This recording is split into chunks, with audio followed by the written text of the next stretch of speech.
Hello friends, I hope आप सब ठीक होंगे। जामिया मिलिया इस्लामिया की तरफ से नोटिफिकेशन आ चुका है। Class 10th and 12th private की नोटिफिकेशन है। 16 अक्टूबर से 15 नवंबर के बीच में फॉर्म इसका निकल चुका है जामिया प्राइवेट का। 10th और 12th का आप फॉर्म फिल कर सकते हैं। फॉर्म फिल करने के बाद इसकी हार्ड कॉपी आपको जमा करनी है एग्जामिनेशन फॉर्म के साथ काउंटर नंबर 8 पर। विदाउट वेरिफिकेशन आपका कोई एडमिशन नहीं होगा, तो इसलिए इसको जमा करना बहुत ज़रूरी होगा। Candidates are hereby advise to prepare for annual board examination 2023-24 as per CBSE syllabus, यानी आपको जो पढ़ाई करनी होगी सीबीएसई के पैटर्न पे करना। कंट्रोल ऑफ एग्जामिनेशन का नोटिस है। बाकी यहाँ क्लियर हो चुका है कि 10th एंड 12th प्राइवेट का फॉर्म है 16 अक्टूबर 2023। इसकी डेट फी के साथ अगर फॉर्म आप फिल करेंगे 500 रुपये एक्स्ट्रा फीस लगेगी 16 नवंबर से 30 नवंबर के बीच में, यानी 15 दिन और मिलेंगे आपको लेट फी के साथ पे करने के लिए। बाकी इसके फॉर्म की फीस देख लेते हैं 720 रुपये, जो कि तकरीबन 750 रुपये कटते हैं ऑनलाइन में। ऑनलाइन ट्रांजेक्शन भी लगता है। एलिजिबल कैंडिडेट्स देख लेते हैं कौन कौन लोग भर सकते हैं इस फॉर्म को। सबसे पहले विमेन, यानी विमेन कैटेगरी के लिए ये employees of the Jamia Millia Islamia, Jamia Millia Islamia के जो एम्प्लॉय हैं वो लोग भर सकते हैं।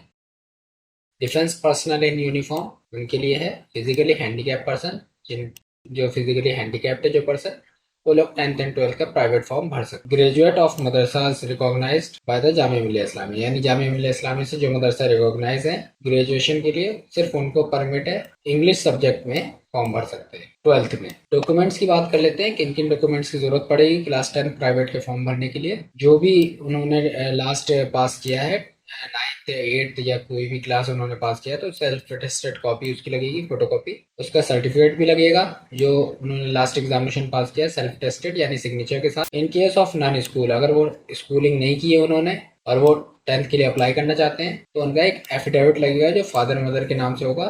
फादर मदर की तरफ से एक एफिडेविट लगेगा। एज प्रूफ की बात करें तो एज प्रूफ में उन्हें बर्थ सर्टिफिकेट चाहिए सेल्फ अटेस्टेड कॉपी के साथ, और सेल्फ अटेस्टेड पासपोर्ट कॉपी, यानी पासपोर्ट कॉपी अगर किसी के पास है तो बर्थ सर्टिफिकेट देने की जरूरत नहीं है, पासपोर्ट कॉपी ही सेल्फ अटेस्टेड दे दे। या फिर पासपोर्ट की जगह आप सिर्फ बर्थ सर्टिफिकेट ही दे सकते हैं। अगर आपका पासपोर्ट नहीं बना हुआ तो आप बर्थ सर्टिफिकेट जमा कर दें सेल्फ अटेस्टेड।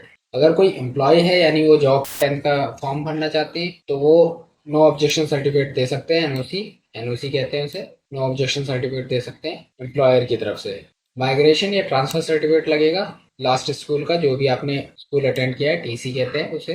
एज क्राइटेरिया की बात कर लें, minimum age should be not less than 15 years, यानी 15 साल से कम की उम्र नहीं होनी चाहिए कैंडिडेट की 31 मार्च 2024 को। डेट ऑफ बर्थ उनकी 31 मार्च 2009 से पहले की होनी चाहिए। क्लास 12th में क्या डॉक्यूमेंट की जरूरत पड़ेगी, मिनिमम 33% के साथ या ग्रेड डी के साथ उन्होंने क्वालिफाई किया हो क्लास 10 विद 5 सब्जेक्ट्स। 5 सब्जेक्ट के साथ क्लास 10 उन्होंने 33% के साथ क्लियर किया हो, या उसके इक्विवेलेंट कहीं से भी आपने स्कूलिंग की हो विद। अगर 2022 में आप पास आउट हैं और 2023 में भरना चाहते हैं तो 1 साल का गैप श्योर हो जाए कि आपका 1 साल का गैप है कंप्लीट, तो 2023 में वो क्लियर भर सकते हैं इस फॉर्म को। मार्कशीट चाहिए या ग्रेड कार्ड सेल्फ अटेस्टेड, यानी 10th की मार्कशीट या grade card. Migration certificate, transfer certificate, TC जो आपका 10th में आपने जहाँ पढ़ाई की है। अगर कोई जॉब कर रहे हैं तो उनके लिए एनओसी चाहिए एम्प्लॉयर की तरफ से। बाकी ऐसी और भी जानकारी मैं आपके लिए लाता रहूंगा। हमारे चैनल शारिक ज़हीन को आप सब्सक्राइब कर सकते हैं ताकि आपको इससे जुड़ी सभी अपडेट मिलती रहे।